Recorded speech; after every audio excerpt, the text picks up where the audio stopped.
Bonsoir. Merci de m'avoir invité.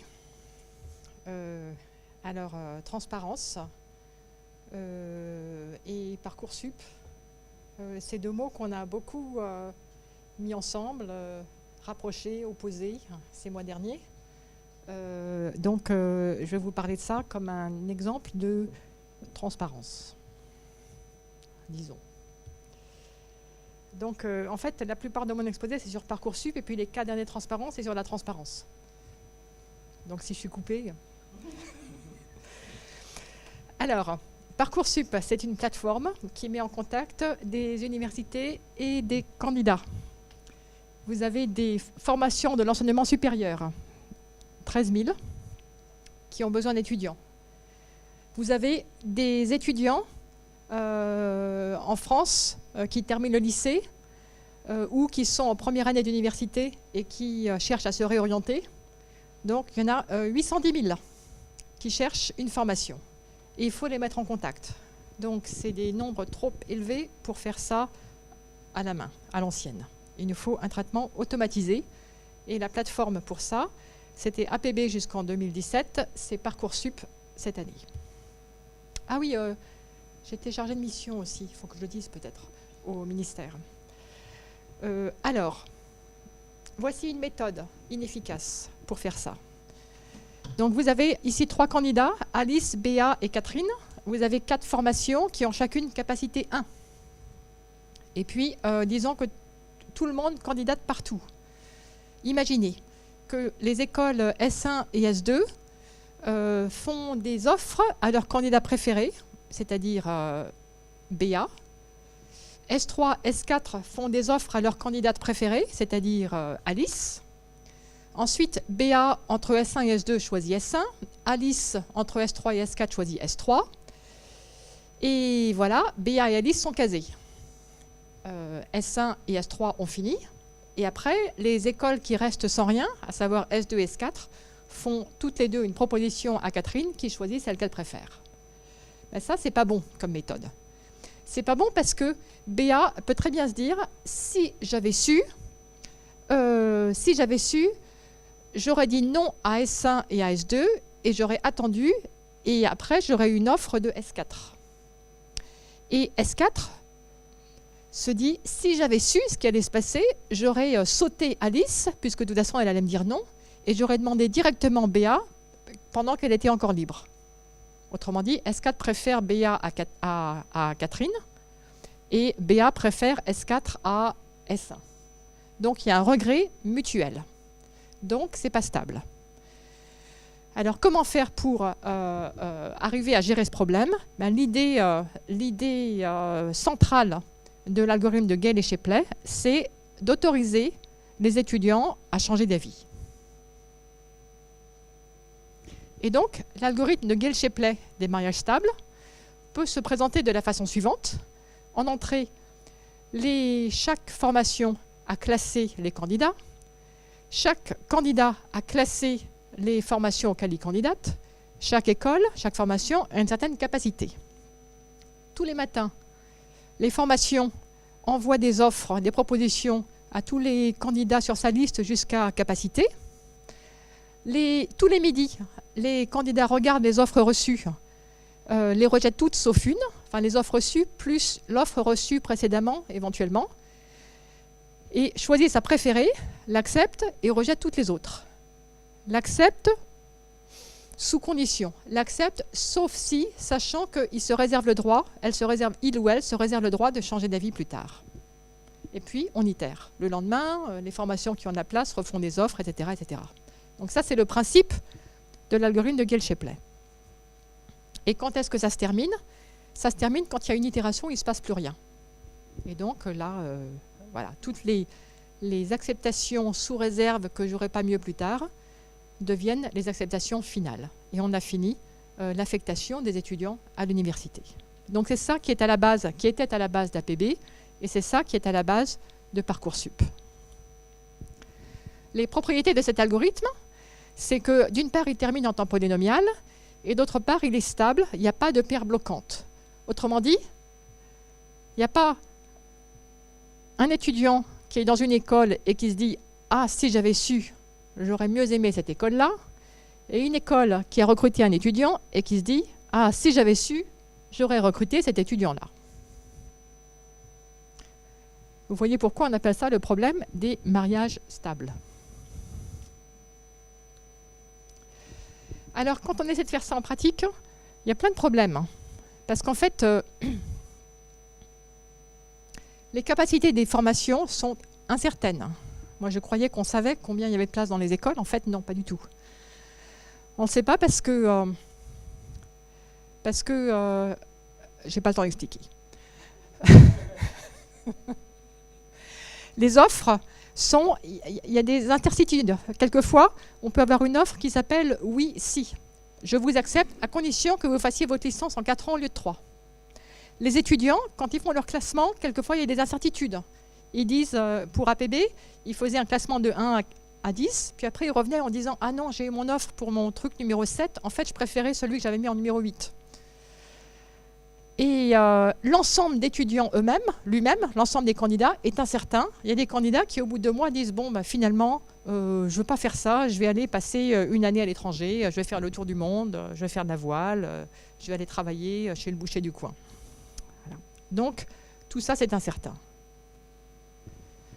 Pour gérer ces diverses incertitudes et essayer quand même d'être efficace, Parcoursup, en 2018, ne demande pas aux étudiants le classement, leur préférence pour les formations, a priori. On ne leur demande pas, et pourtant on fait l'algorithme de Ghel-Cheplet. Alors comment peut-on faire pour faire cet algorithme? Comment peut-on faire pour faire cet algorithme si on ne connaît pas le classement des formations pour les étudiants? Eh bien, quand on a besoin de savoir, lors de l'exécution, quelle est la formation préférée d'un étudiant parmi les diverses possibilités, puisqu'on ne sait pas, on va lui demander. Donc ici, on va faire un passage par un dialogue avec un être humain, un candidat, un jeune de terminale. Et donc, ce qui se passe, c'est que au début, toutes les formations ont fait un classement des candidats et ont une certaine capacité. À partir du 22 mai 2018, tous les jours, les formations envoyaient des offres aux étudiants sur leur liste jusqu'à capacité. Les étudiants, alors ça peut se faire automatiquement parce qu'on connaît déjà le classement, il n'y a pas besoin de demander à l'université, à la formation, ça peut se faire de façon automatique. L'étudiant reçoit sur son téléphone une offre, ou plusieurs, là où les compare à l'offre qu'il a choisie précédemment, et les rejette toutes, sauf son offre préférée. Et combien de temps est-ce que ça prend? Une itération, donc ça c'est instantané, et ça, c'est le temps qu'il faut pour que l'humain se décide. Donc on lui donne, disons, typiquement jusqu'à 3 jours. Enfin, ça dépend du calendrier, mais c'est, disons, grosso modo 3 jours. Puis quand est-ce que ça se termine? Ça se termine, on pourrait dire ça se termine quand il ne se passe plus rien. Mais alors ça, si on fait ça, il faut à peu près 4 ou 5 000 itérations. Donc on ne peut pas. Donc la condition de terminaison, c'est 5 septembre. L'algorithme se termine le 5 septembre. Voilà. Donc ça, c'est Parcoursup. Alors, donc le problème, c'est combien de temps cet algorithme de Ghel-Cheplet qui est implémenté à échelle avec un temps humain, une chronologie, un calendrier humain, combien de temps pour qu'il converge? Alors malheureusement, dans le pire cas, cet algorithme, c'est quadratique. Enfin, c'est en temps linéaire en nombre d'arêtes du graphe. Bipartite sous-jacent. Mais heureusement, par simulation, on peut voir que la convergence est rapide. En fait, on a convergé à 97% avant mi-juillet. Et ce qu'on a observé, donc ça c'était les simulations avant Parcoursup, et les observations pendant Parcoursup, c'est qu'on a vu que à partir de grosso modo la deuxième quinzaine de juillet, il ne se passait plus grand-chose. Donc ça avait à peu près convergé. Combien d'étudiants à la fin sont affectés aux formations? Observez que, imaginez que vous ayez 6 étudiants, 6 formations, chacune de capacité 1. Il y a autant de places que d'étudiants. en théorie, on se dit, oh, il y a de la place pour tout le monde. Mais en fait, non. Quand on est ici, j'ai une salle pleine d'informaticiens, vous savez bien que... Ben non. Et en plus, si ces 3 étudiants ont dit, ces 3 écoles, c'est mon choix préféré. Et si ces 3 écoles ont dit, ces 3 étudiants, c'est mon choix préféré, alors l'assignation, ce sera celle-ci. Alors qu'il aurait existé une façon de caser tout le monde. Mais ça ne correspond pas aux préférences. Alors voilà. Voilà. On fait ce qu'on peut. Dans la réalité, on doit pouvoir arriver à caser à peu près 80% des gens. Donc il y en aura à peu près 20% qui, de toute façon, même si on fait l'algorithme de manière optimale, ils vont se retrouver sans rien. Même avec une capacité suffisante. Donc qu'est-ce qu'on en fait? Qu'est-ce qu'on fait des étudiants qui restent? Il y a une procédure complémentaire qui permet d'essayer de trouver des places, prendre les places restantes et les étudiants restants et essayer de les encourager les étudiants à candidater et les formations à les accepter. Voilà. À la fin, en 2018, il y a eu à peu près 583 000 étudiants qui en septembre se sont retrouvés sur les bancs de la fac grâce à Parcoursup, c'est-à-dire environ 27 000 de plus qu'en 2017. Bon, donc c'est un petit peu mieux, c'est mieux qu'en 2017. Donc le ministère, succès. Alors, nos interventions, on nous a demandé, à Hugo Gimbert et à moi, Hugo Gimbert travaille au CNRS à Bordeaux, de travailler sur des algorithmes pour gérer les problèmes d'internat et des algorithmes pour gérer les problèmes de quotas. Problème d'internat, de quoi s'agit-il? Essentiellement des classes préparatoires. Les classes prépa ont des internats, des places en internat, mais pas des places pour tout le monde. Donc comment faire? À qui on donne des places? Eh bien, on a un classement de priorité selon la distance du domicile à la classe préparatoire et selon les revenus des parents, en gros. Et puis, les gens candidatent à la formation, il y a un classement selon les résultats scolaires. Maintenant, il faut combiner, sachant qu'il y a des candidats qui vont dire « Moi, je viens uniquement si vous me donnez une place en internat. » Alors, si un tel candidat est classé premier en classement scolaire et dernier en classement de priorité internat, qu'est-ce qu'on fait? Donc, je saute la solution. Deuxièmement, problème des quotas. Quotas, il y a la loi. L'autorité académique fixe un pourcentage minimal de bacheliers retenus bénéficiaires d'une bourse nationale de lycée en fonction du rapport entre le nombre de ces bacheliers boursiers candidats à l'accès à cette formation et le nombre total de demandes d'inscription dans cette formation.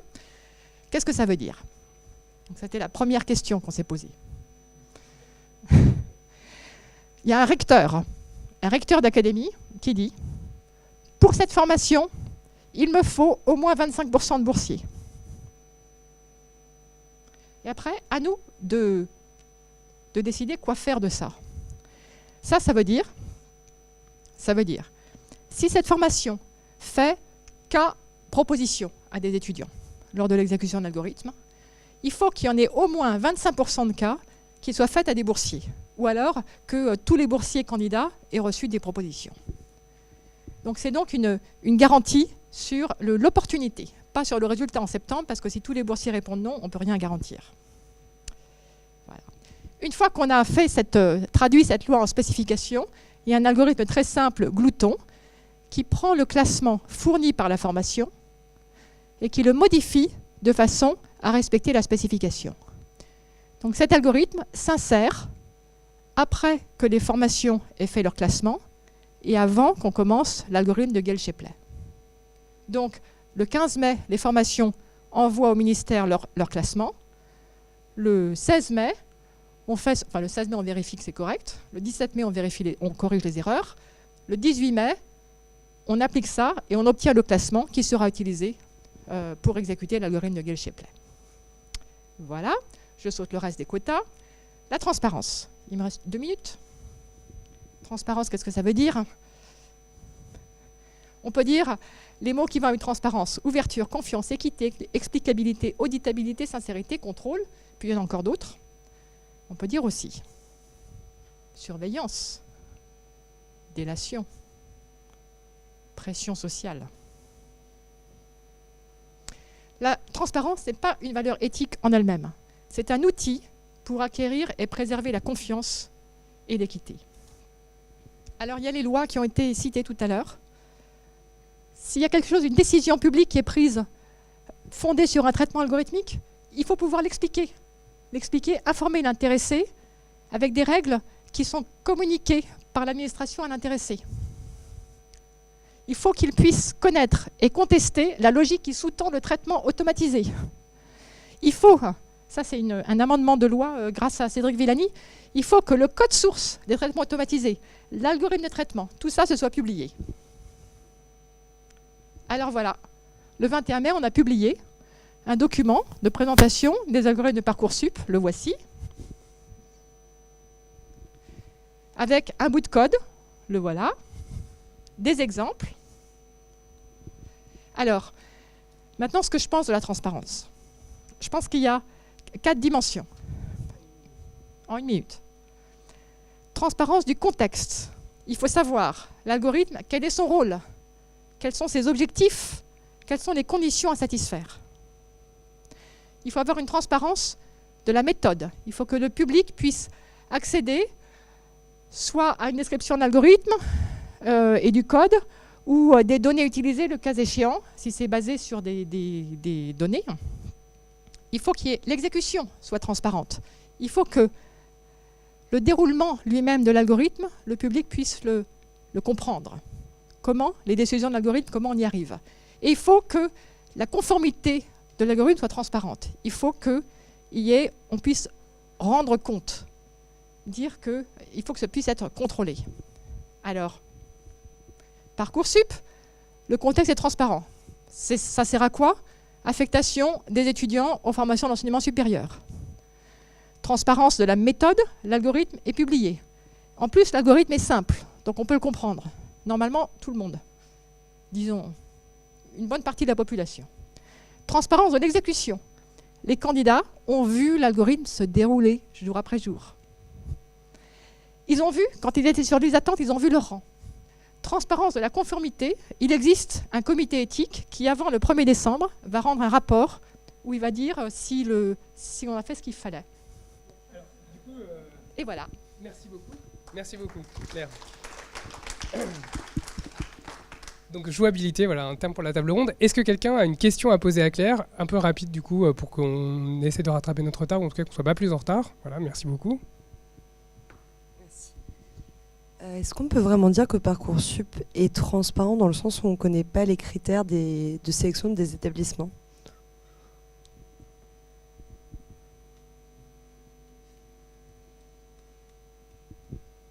Alors oui et non. Oui, parce que regardez la définition de Parcoursup. C'est une plateforme qui met en contact les étudiants et les candidats et les universités. Donc ce que font les candidats, ce que font les formations, c'est extérieur à Parcoursup. L'un des gros avantages de Parcoursup par rapport à APB, c'est que pour la première fois, les gens ont compris ce que c'était que Gale Shapley. Ils ont compris comment ça marchait et d'un seul coup, ils se sont rendus compte que... Ils se sont dit, mais comment les formations font-elles pour nous classer? Pourquoi je suis 2500e? Avant, ça existait pour les formations sélectives, mais ils ne savaient pas. Maintenant, ils se rendent compte et ils veulent savoir pourquoi. Avant, c'était opaque. Maintenant, c'est opaque et on sait que c'est opaque.